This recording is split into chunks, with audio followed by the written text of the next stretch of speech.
Good Woch. Hope you can see me. I'm now in Yerushalayim, in by a Simcha, in a base Chabad. It's actually looks like a 770 on the outside, and Baruch Hashem, I managed to get here. So before now, we're back to Motzei Shabbos. I want to share with you our Meister.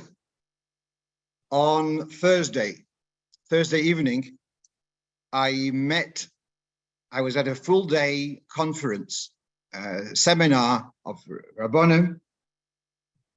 And at the end of the seminar, a fellow comes over to me. He says, he offers me a ride home. He lives in Rehovot. Seminar was in Tel Aviv. And I was staying in Lud. He says it's on the way. Very well. And he turns out that he's a boy from South Africa. He's been living in Rehovot for many years, for 18 years, whatever.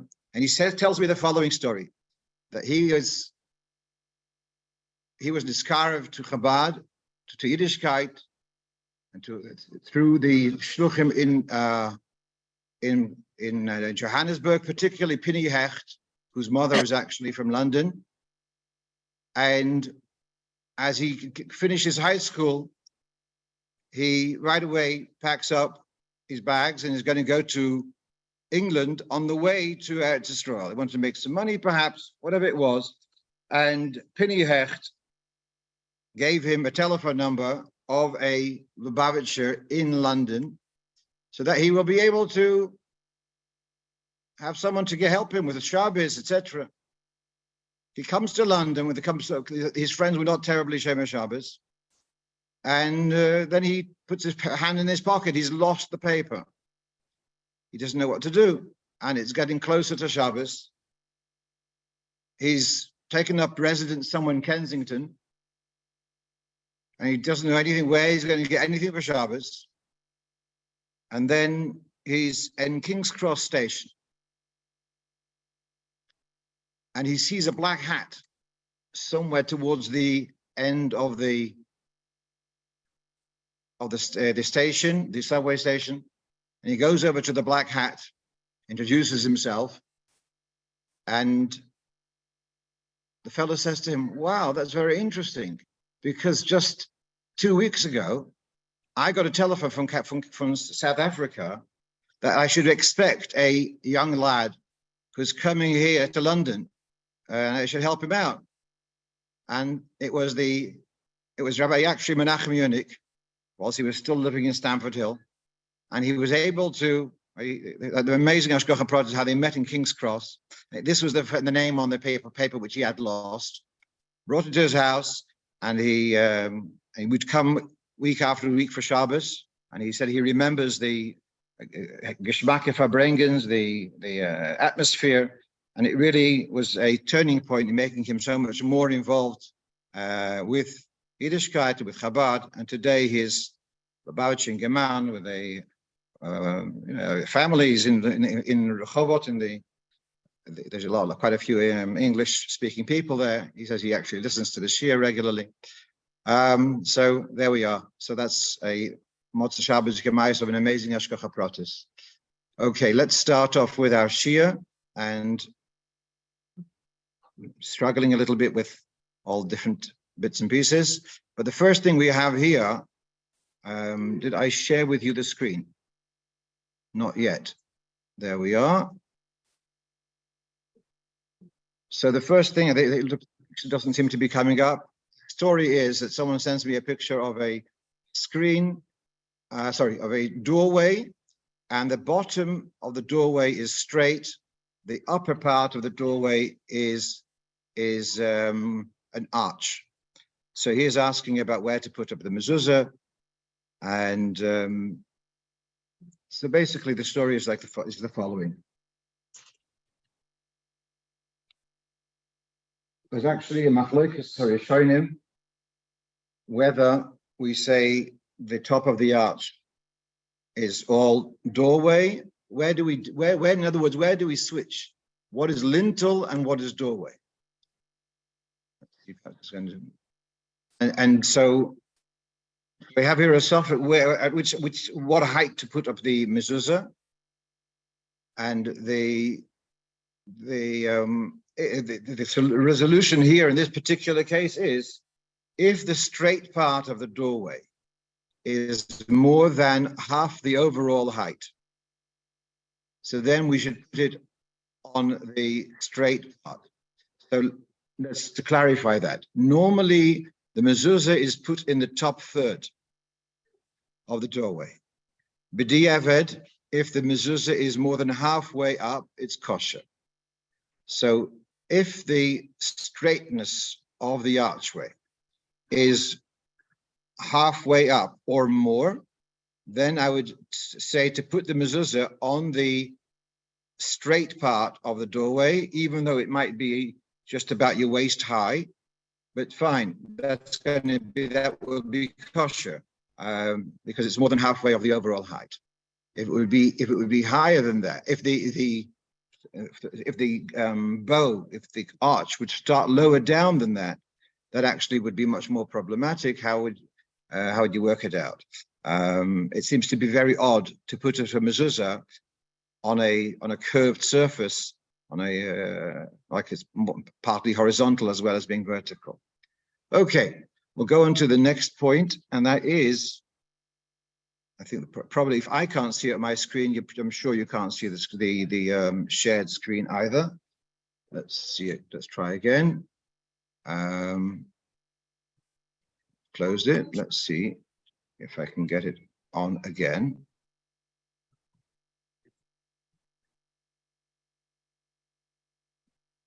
No. Okay. Let's move on with the shiur meanwhile. And the next question is about a shliach calls me. He has someone who became now more involved in Yiddishkeit, Baruch Hashem. The problem is that he had a circumcision performed by a female practitioner. Baruch Hashem, she was Jewish. So here's the question: is a bris performed by a Jewish woman, would the bris be a valid bris? And actually, it looks like that certainly b'diavad, the bris would be valid, and so no need to start doing what's called hatofas dam bris. The bris is a valid bris. Let's start. Can you see the screen now? The shared screen. Is that? Can you see it now? Because you can. Okay, that's the archway, which we talked about, and you can see here how it's, I think, approximately halfway. You don't see the full picture. I would also venture to say that up till 3 tefachim, when it veers inwards, would also be counted as the vertical, and so the vertical would probably go up a little bit further than certainly is more than half the height. Where did I get my psak from? So here you have from the Sefer Chovis Hador, a specialist Sefer on Tefillin, talking about this whole discussion, and he says, if the vertical part, the straight part, is 10 tefachim or more, so then we'd say that the round part is the mashkoif, and he says, therefore you should put it on the straight part. Okay, let's move on. And that was here, the Shulchan Aruch talks about doing a bris, having a woman. It says if a woman does a bris, he says, Afilu eved isho v'koton is kosher. In the v'yesh oimim de isha loy tamul v'chein noyagin lahadir achar ish. So lechatchila, of course, we would have a man to be the moil. Because this is discussion in the Gemara whether a woman has the Indian of, do we say that they, because of the Klal Yisroel, and Klal Yisroel have the mitzvah of Milah, therefore it's Isha command Mehila Damya, or does she not? And therefore the halacha is that it is a valid bris, but lechatchila, as we know, we would go for a male to be a male. Okay, now here the question which is relevant to me at the moment. Eretz Yisroel switched from same bracha to the Saint Halamotar on the 7th of Mar Cheshvan. Whereas in Chutz La'aretz, in most places, as far as I know, we start later, 5th of December, if I'm not mistaken. So now, when I come to Eretz Yisroel, do I say the Saint Halamotar or do I say the same bracha? The same question would be the other way around. If an Eretz Yisrael citizen would visit Chutz La'aretz,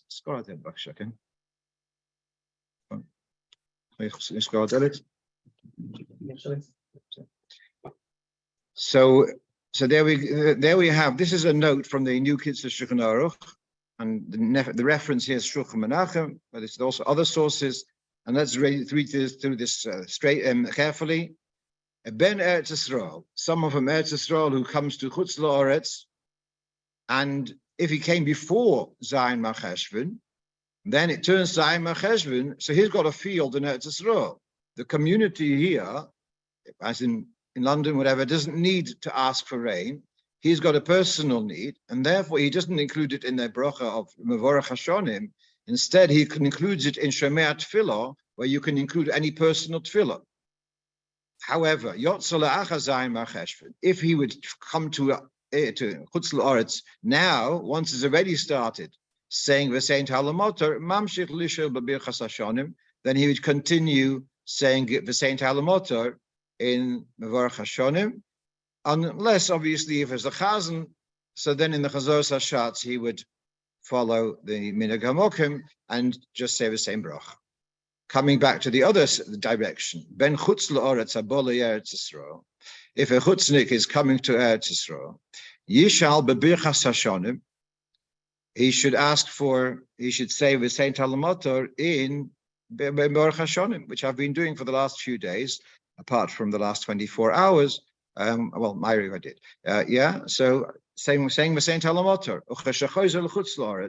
When I come back to Chutz La'aretz, B'Shah Tov V'Mitzlachas, so then I will switch back to saying the same bracha until such time, to the 5th of December, where everyone in Chutz La'aretz also switches out.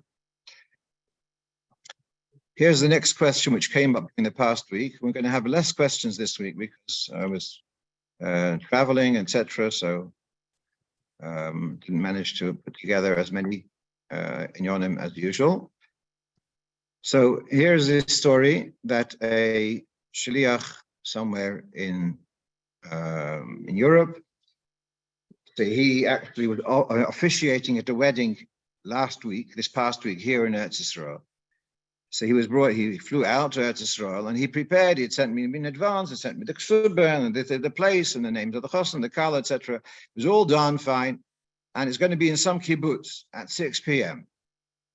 It's about 4 o'clock in the afternoon, and it turns out, or 3 o'clock in the afternoon, it turns out that the air is going to be in that kibbutz at 6 p.m. At 6 p.m. it's going to be already night. So the date which was written on the Kesubah was the wrong date for 6 p.m. because the date switches at sunset, night, or whatever. Whatever. You couldn't say it would be wrong to use you wouldn't be able to sign the Kesubah the way it is. So we have here two. Well, the first option is to write a new Kesubah, but that seems to be he doesn't have a spare Kesubah available, and so there's two options which can be done. Either is to change the date in the Kesubah, or to change the location. And so we went this. I think they're pretty much a bit of a toss-up. I don't think there's much difference. So he changed it from the name of the moshav or the kibbutz and changed it to Tel Aviv. Used some tipex. Now, what is important that whenever you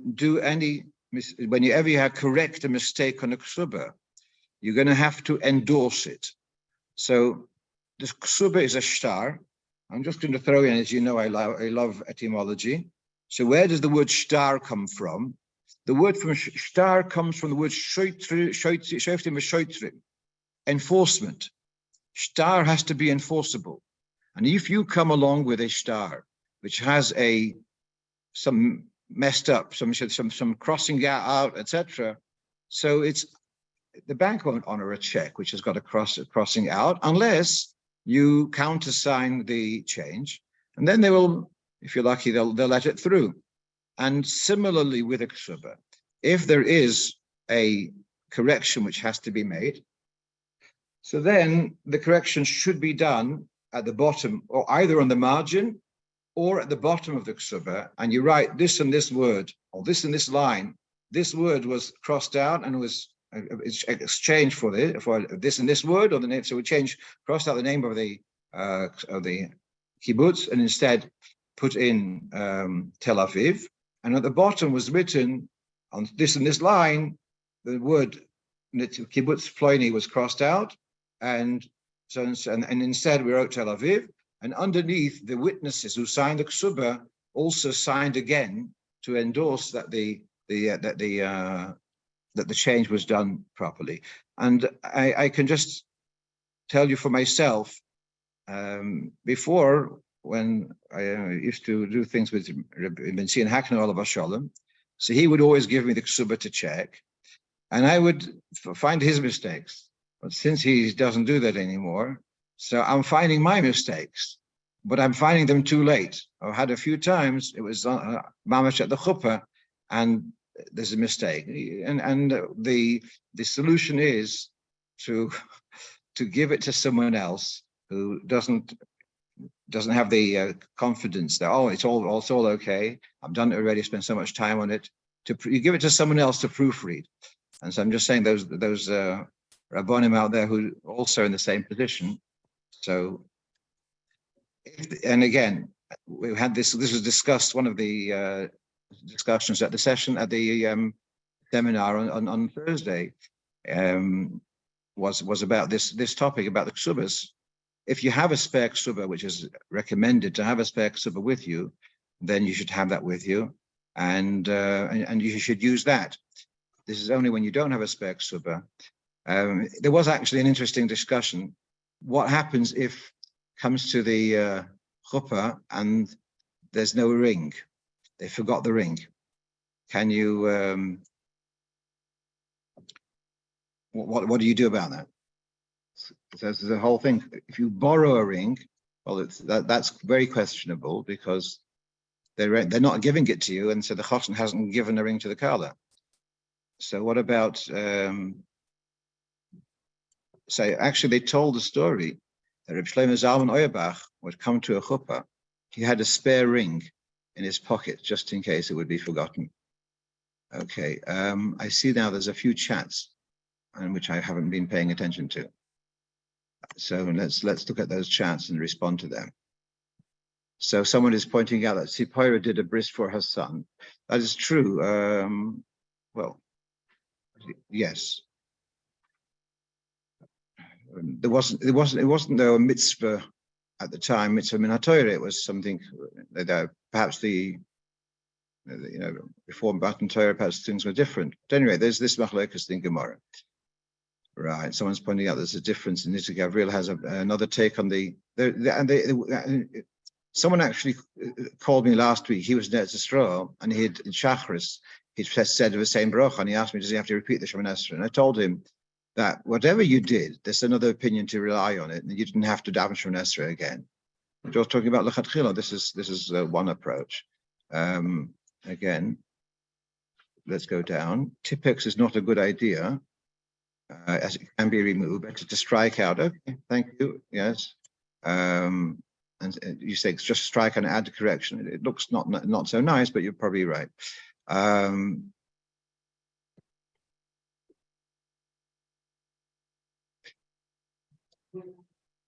Someone's asking, so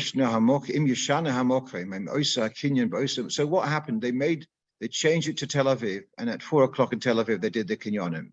And this way, they didn't have to change the date. The date was valid. And so they did the kinyonim. That's the general Chabad minhag, that we make the kinyonim earlier in the day. No, general. It's the Reb Zalman Shimon used to do that on a regular basis. He would do the kinyonim at 2 o'clock or 3 o'clock in shul, and then we come to the Kabbalah's Ponim. there was already, the Kesubah was also signed and done and dusted, so to speak.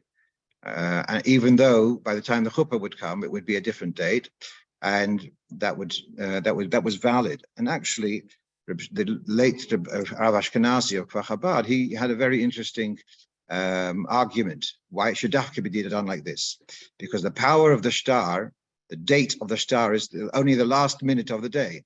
So if you make if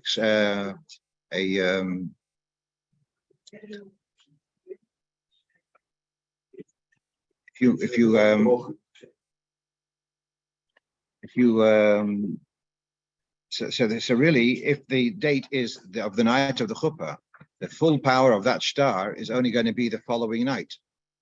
So they're going to, that night they don't have a valid Kesubah. So that was his argument why you should have to do it this way, that they go to the Chuppah and the Kesubah is ready, enforceable. Right. So I'm just going to close the door.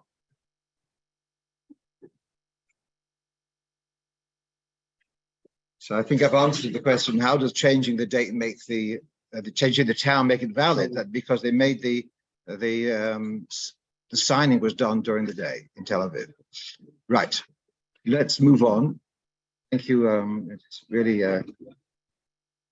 so nice that we were able to keep up the shiur, even though there's thousands of miles away. Let's move on. Right. So someone asked me a question about using a ladle. Now, there are foods which are called kale habishul, and that means that they become cooked even with not much intensity, not much heat. And a klisheni, although klisheni einu mevashel, but kale habishul are going to get cooked in a klisheni. A classic example of klishe of kale habishul would be a baked food, so matzahs. Let's say to take pieces of matzah to put them in a soup. So that is called that we wouldn't put matzah in a klisheni, because being kale habishul, the matzah would cook in the bowl of soup. So for this reason, we would use a kli shlishi. Does the ladle count as a klisheni, and therefore the soup bowl count as a kli shlishi? So this is a lot of discussion, both in Yeridea and the dinim of Basa B'cholav, etc., and also in Hilchos Shabbos. And there is an approach that if the ladle has been left inside the large pot of boiling hot liquid, so then the ladle itself becomes a kli rishon, and therefore your soup bowl is only a kli sheni. And so the question which I was asked was, what about a ladle made of plastic, silicon, which has now become quite popular?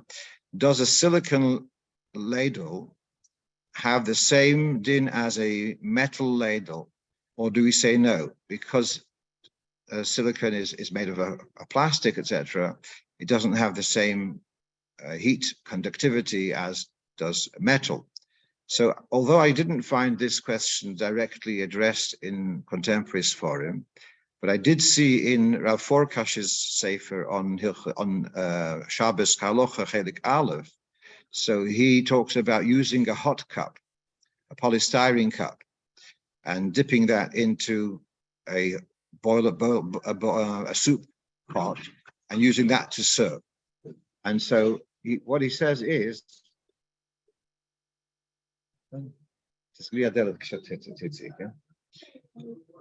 so what he says is that the hot, the losh, what's the difference between rishon and klisheni? About the walls absorbing heat, and therefore the metal absorb. The walls are the fanos of mechamamos. The walls absorb the heat. So he says, and therefore radiate heat. That doesn't happen with plastic. It may, of course, it becomes hard, but it's not the kind of material which is going to radiate heat, and therefore it doesn't have the same status of becoming a kli rishon. Sorry, yeah, by being steeped into the the actual kli rishon. And so on that basis, yes. So really, we're talking about several sveikas, the kula, and one can rely on that a plastic ladle would become a kli sheni, and therefore your soup bowl is a kli shlishi, and you'll be able to put matzah in the kli shlishi. Let's go on to the next question, and that is about the first aliyah of a bar mitzvah boy. So there is a minig in Chabad.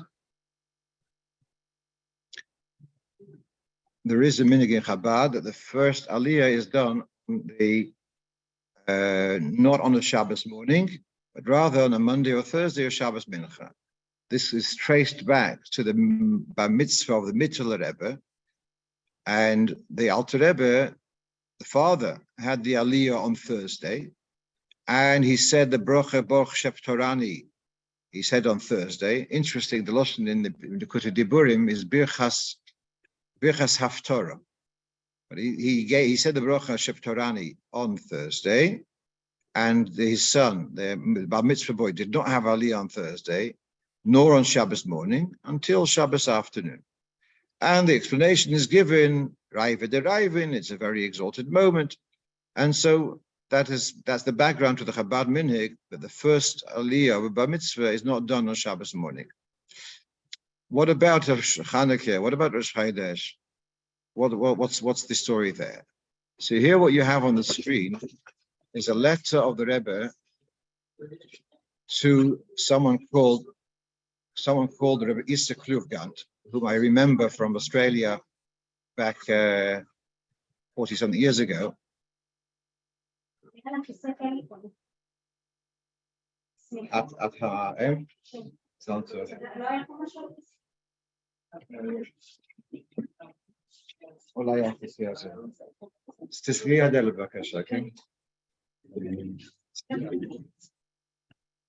So his son, Reb Shalom Mendel Mendel Kluvgant, his bar mitzvah was on Erev Rosh Hashanah, and so he asked the Rebbe what to do about the first aliyah.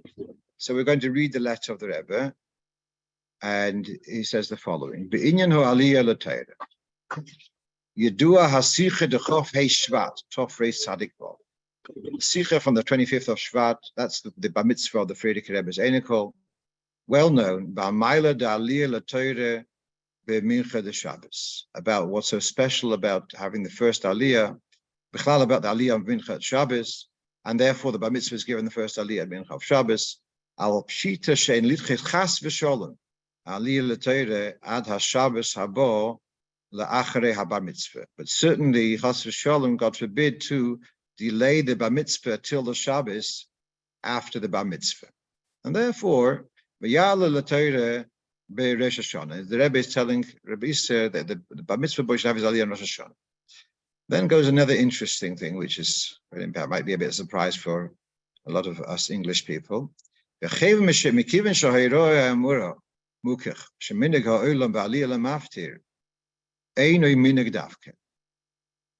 the fact that we have the first aliyah at Shabbos Mincha, so obviously the emphasis of dafka having maftir is not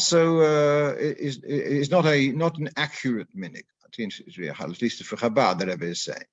Yesh mokim loima, the Rebbe is suggesting, why was it customary to give the bar mitzvah boy maftir? It was actually because maftir could be given to a cotton. The 7 aliyahs have to be for an adult, but maftir can be given to a cotton. You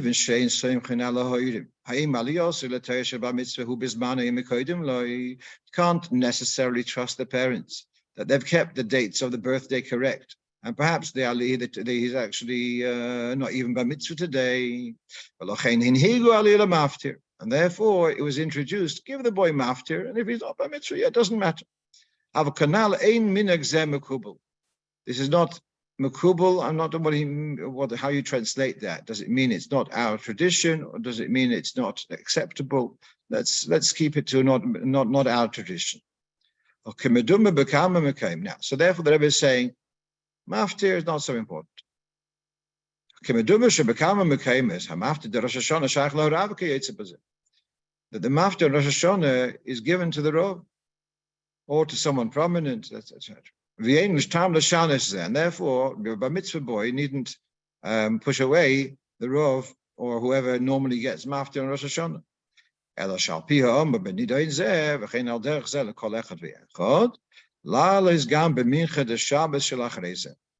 In addition to having an aliyah on Rosh Hashanah, not necessarily maftir, also to have mincha the following Shabbos.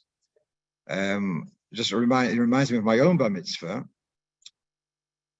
I'm 2 days apart from Baruch Safrin, and we had a joint bar mitzvah kiddush.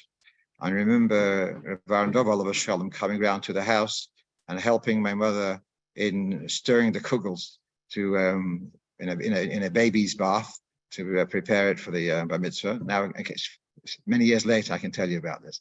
And so we had a joint bar mitzvah, but he turned bar mitzvah on Thursday, and I turned bar mitzvah on Shabbos.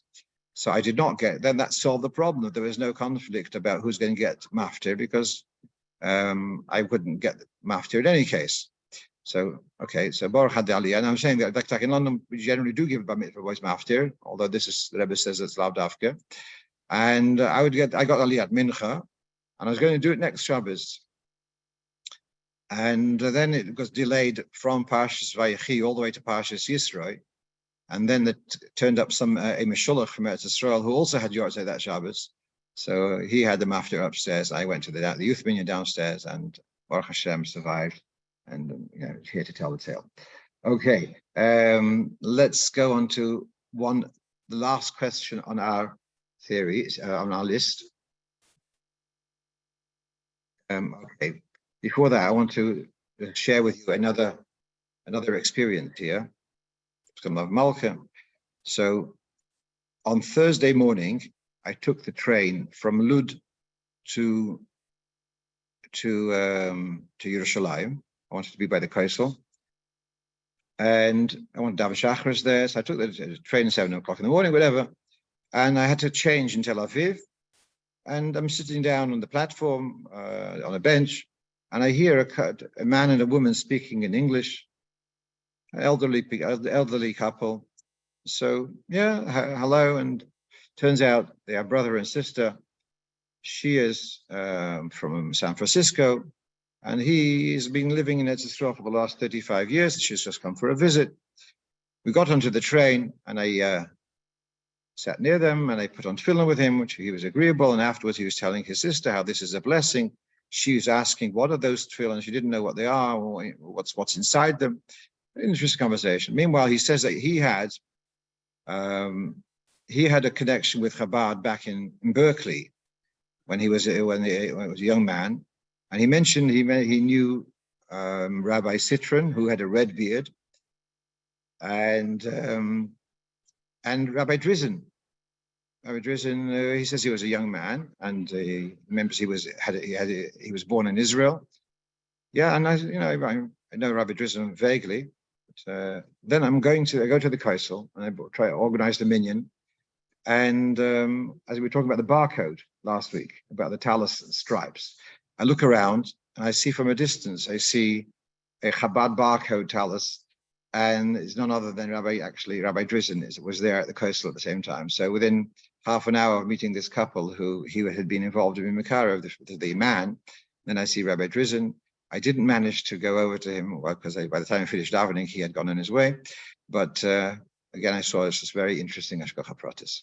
Let's finish off with the last question on our list, and that is that a shliach here in London asked me that in his area, there are men have been coming, possibly in the summer, coming to Kabbalah Shabbos, but unfortunately, they're not Shomer Shabbos as yet. And therefore, they're not going to be able to come for Kabbalah Shabbos at the correct time, which would be 4 o'clock, 4:30, as we're going into the winter. And so, on the other hand, he doesn't want to lose these people. Would it be wrong or right to make a minyan for them at 6 p.m.?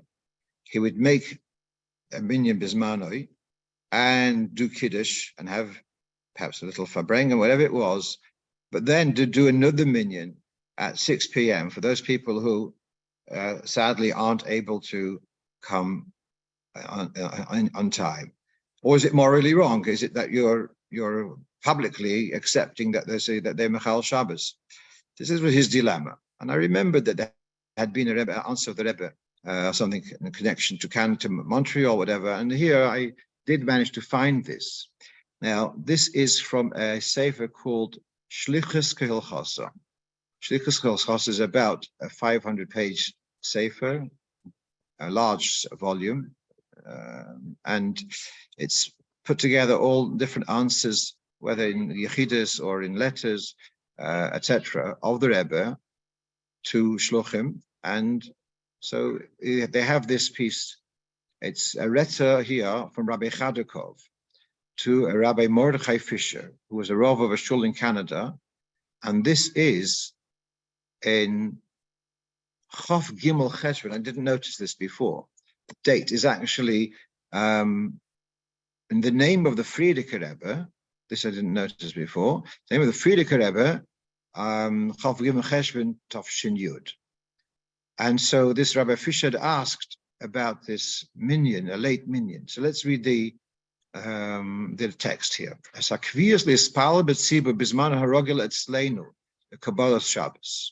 The set minyan at the normal time, which is shortly after nightfall. Ein levatel, don't cancel that.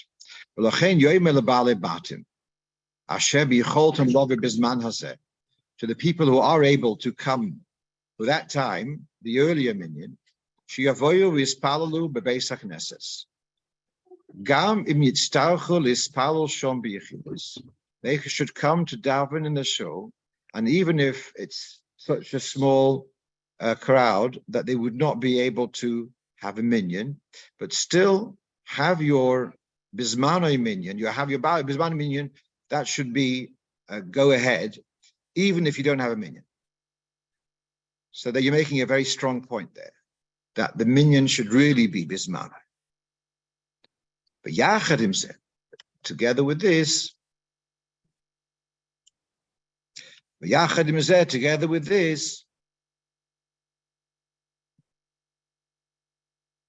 what's the place? V'yachad himzeh, Yesader oid minyan beleil Shabbos Kodesh, v'shor acheres, to also organize a second minyan at a later hour, avur eile she'enom boim el minyan harishon. So this is actually, I thought it was Halocho of the Rebbe, it's Halocho of the Frierdiker Rebbe. Now he says, yes, do make a minyan bismane, which in this case, Baruch Hashem, is not a problem, and make another minyan later, and to do that. I'm just going to finish off in the Rebbe Tzimchana's memoirs, which is not identical to this case, but she talks about on Yom Kippur in Yekaterinoslav, now Dnepropetrovsk. So the Rebbe Levi was the Rov there, and there were people who never had to go to work on Yom Kippur, and they had an early minyan for Shacharis, a very early minyan for Shacharis, and then they would come at the end of the day. They would come for Ne'ilah. I'm not sure whether it was in time or even after the fast, but Rebbe Levi would down with these people, with these people who never had to work on Yom Kippur, and they were fasting, and they came back to shul. And Rebbe Levi would come home after the end of the Tanis, and he was in Molly his pilot. He was saying, such Mesiras Nefesh, that despite they have to go to work, but they're still fasting, and then they're not missing on coming to shul. And he was from Molly his pilot. So that is not identical to this case, but there is some resemblance. And Bez Hashem, my feeling about this, I think this is corroborated, but if there is a way to have the door open, keep the door open.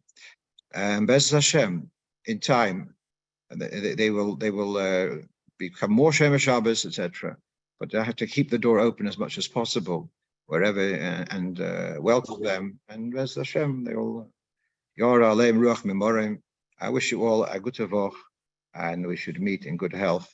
And thank you all for joining, and Bez Hashem, I'm very pleased that this time seems to be convenient, and hope to continue this through the winter. Good. Thank you very much. Good luck. Thank you, Koya.